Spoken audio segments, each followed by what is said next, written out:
ഹരി ഓം അരുണാചല ശിവ. എല്ലാവർക്കും ശിവകഥാസാഗരത്തിലേക്ക് സ്വാഗതം. ശിവകഥകളിൽ പ്രചാരമായിട്ടുള്ള പല കഥകളുമുണ്ട്, അറിയാത്ത പല കഥകളുണ്ട്, വാമൊഴിയായി വന്നവരുണ്ട്, അങ്ങനെ പല കഥകളുമുണ്ട്. എന്നാൽ നാരായണ കഥകളേക്കാൾ പ്രചാരം ശിവകഥകൾക്ക് ഉണ്ടോ എന്ന് നോക്കിക്കഴിഞ്ഞാൽ കുറവാണ്.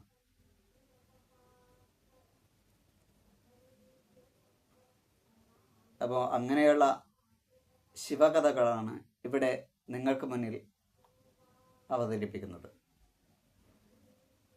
അതിൽ ആദ്യത്തെ കഥ എന്ന് പറയുന്നത് ഒരു ശിവഭക്തനുണ്ടായിരുന്നു ഒരു സ്ഥലത്ത്. ഈ ശിവഭക്തന്റെ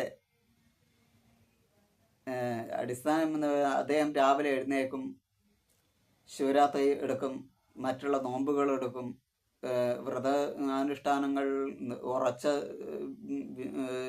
നിന്ന് ചെയ്യും, പൂജ ചെയ്യും. ശിവന് വേണ്ടിയിട്ട് തൻ്റെ ജീവിതം ഒഴിഞ്ഞു വെച്ചു എന്ന് വേണം പറയാം.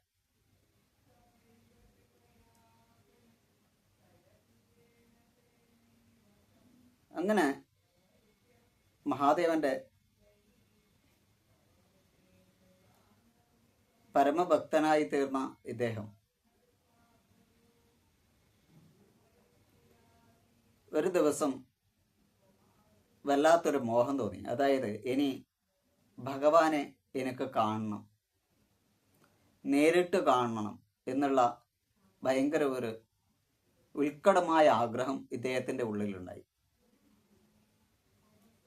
ആ ഒരു ആഗ്രഹത്തിൻ്റെ പേരിൽ ഇദ്ദേഹം ഒരു ശിവന്റെ രൂപം ഉണ്ടാക്കി അതിനെ ആരാധിച്ചു വന്നു.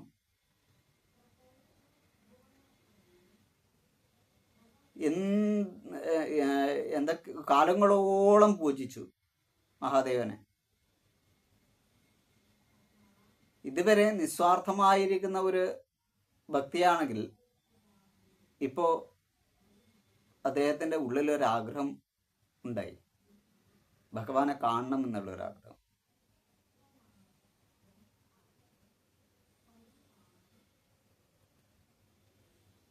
തുടർന്ന് ഇദ്ദേഹം ശിവപൂജ കൂടുതൽ നടത്താൻ തുടങ്ങി. ശിവപൂജയിൽ ഭഗവാൻ പ്രസാദിക്കാൻ വേണ്ടിയിട്ട് നിവേദ്യാദി കാര്യങ്ങളടക്കം ചെയ്യാൻ തുടങ്ങി, ധാര ചെയ്യാൻ തുടങ്ങി. അങ്ങനെ പലതും ചെയ്തിട്ടും ഭഗവാൻ പ്രത്യക്ഷപ്പെട്ടില്ല. ഊണും ഉറക്കവും ഉപേക്ഷിച്ച് ഇദ്ദേഹം തപം ചെയ്യാൻ തുടങ്ങിയിട്ടും മഹാദേവൻ പ്രത്യക്ഷപ്പെട്ടില്ല. പൂജ അവിടെ ചെയ്യും, ഇദ്ദേഹത്തിൻ്റെ ജപധ്യാനാദികൾ അവിടെ ചെയ്യും എന്നല്ലാതെ ഒരു മഹാദേവനെ പ്രത്യക്ഷപ്പെടുത്താനുള്ള തരത്തിൽ അദ്ദേഹം എന്തെല്ലാം ചെയ്തെന്ന് ചോദിച്ചാൽ അദ്ദേഹത്തിൻ്റെ ഭാഗത്ത് നിന്നുള്ളതെല്ലാം അദ്ദേഹം ചെയ്തു എന്ന് തന്നെ പറയാം.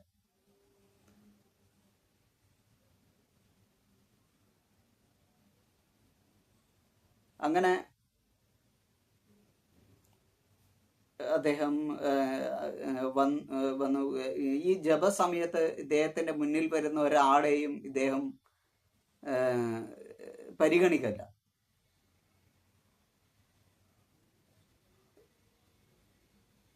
അങ്ങനെ ഇരിക്കെ ഇദ്ദേഹം മഹാദേവന്റെ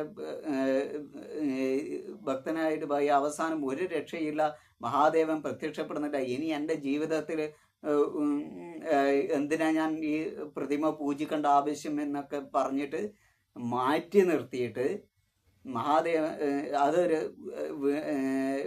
മൂലക്കാടെ മാറ്റിയിട്ടിട്ട് അവിടെ വിഷ്ണു വിഗ്രഹം പ്രതിഷ്ഠിച്ചു. കാരണം മഹാവിഷ്ണു പെട്ടെന്ന് പ്രത്യക്ഷമാവും. ഭയങ്കരം ഇതാണ്, മഹാദേവനെ ഭയങ്കരം പണിയാണ്.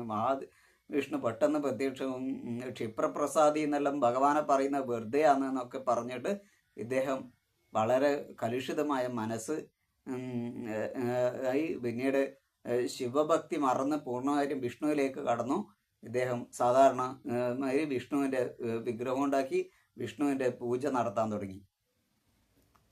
വിഷ്ണു പൂജയിൽ അവസാനം ചെയ്തുകൊണ്ടിരിക്കുമ്പോൾ പെട്ടെന്ന് ഒരു ദിവസം ഇയാൾക്കൊരു തോന്നൽ, ഞാൻ കർപ്പൂരം കാണിക്കുന്നത് ഈ മൂലക്കിരിക്കുന്ന ഭഗവാന് കിട്ടും, ഈ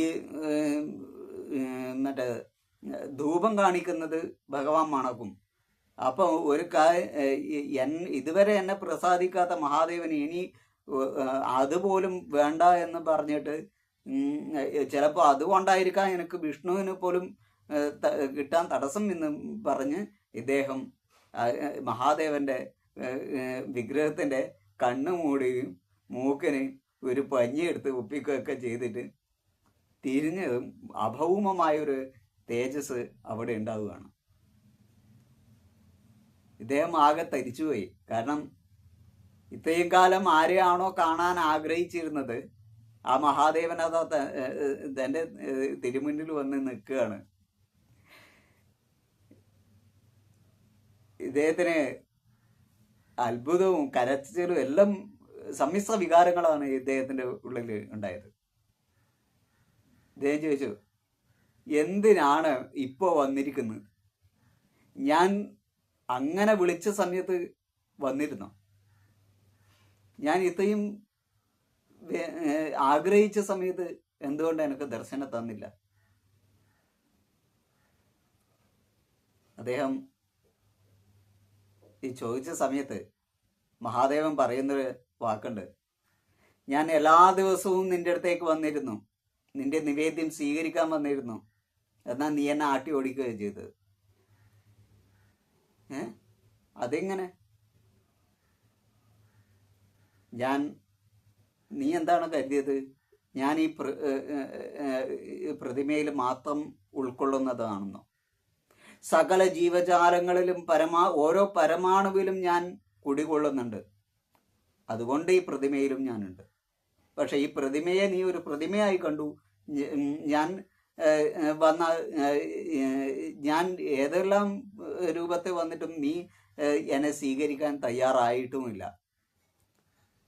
പിന്നെ ഞാൻ ഏത് തരത്തിൽ നിനക്ക് ദർശനം തരണം? കാരണം എൻ്റെ ഭക്തന്മാർ ഒരിക്കലും സാധാരണ ഒരു രൂപത്തിൽ കുടുങ്ങി നിൽക്കുന്നവരാകരുത്. സകല ചരാചരങ്ങളിലും എന്നെ കാണുന്നവനായിരിക്കണം യഥാർത്ഥ ഭക്തൻ. അങ്ങനെയുള്ളവന് മാത്രമേ എന്നെ ദർശിക്കാൻ കഴിയുള്ളൂ. നിന്റെ ഉള്ളിലുള്ള ശിവനെ നീ ദർശിച്ച് കഴിഞ്ഞാൽ നിനക്ക് മറ്റുള്ളവരിലുള്ള ശിവനെയും ദർശിക്കാൻ പറ്റും.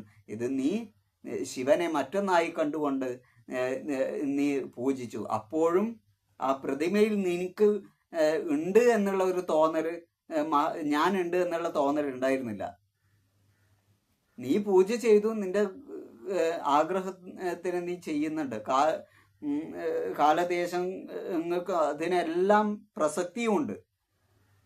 പക്ഷേ എനിക്ക് നിന്റെ മുന്നിൽ പ്രത്യക്ഷമാകണമെങ്കിൽ സർവഭൂതങ്ങളിലും ദയയുള്ളവനും സകലത്തിലും എന്നെ കാണാനും കഴിയുന്നവനും മാത്രമേ എൻ്റെ ദർശനം സാധ്യമാകൂ. ഇവിടെ നീ ഇതുവരെ പ്രതിമയിൽ ചെയ്യുന്ന സമയത്തും നീ എന്നെ വിശ്വസിച്ചിട്ട് ഈ പ്രതിമയിൽ ഞാനുണ്ടെന്ന് നീ കണ്ടിട്ടില്ല.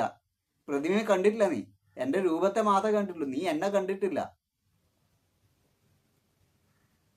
അവിടെ നിന്ന്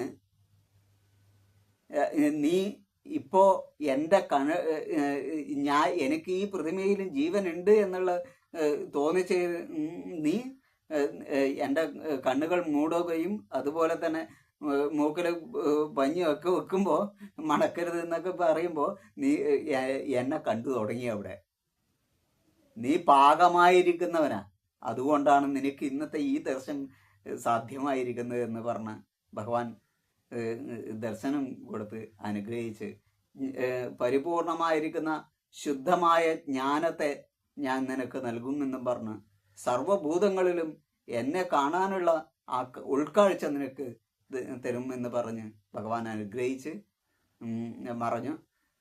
അതുപോലെ തന്നെ മഹാദേവൻ നമ്മുടെ മുന്നിൽ ഏതെല്ലാം വേഷത്തിൽ ഏതെല്ലാം സമയത്ത് ഏതെല്ലാം രൂപത്തിൽ വരുമെന്നുള്ളത് ഒരിക്കലും പറയാൻ സാധ്യമല്ല. അത് മഹാദേവനല്ല, ദേവനായി കഴിഞ്ഞാലും.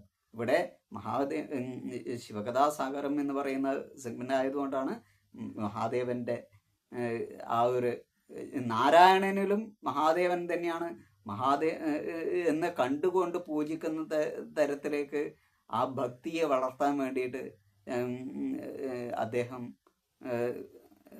വളർന്നു എന്നാണ് പറയുന്നത്. ആ ഒരു ഉൾക്കാഴ്ച കിട്ടിയതിന് ശേഷം ആ ശിവഭക്തൻ സകലത്തിലും, നാരായണനായാലും പ്രപഞ്ചത്ത് ഓരോ അണുകണങ്ങളിലും മഹാദേവനെ കാണാൻ തുടങ്ങി എന്നുള്ളത് ആണ് പറയുന്നത്. അപ്പോൾ അത്തരത്തിലുള്ള ഭക്തി സർവത്തിലും ആ മഹാദേവനെ കാണാനുള്ള ഉൾക്കാഴ്ച ആ മഹാദേവൻ തന്നെ നമുക്ക് തരട്ടെ എന്ന് പ്രാർത്ഥിച്ചുകൊണ്ട് ഹരി ഓം അരുണാചല ശിവ.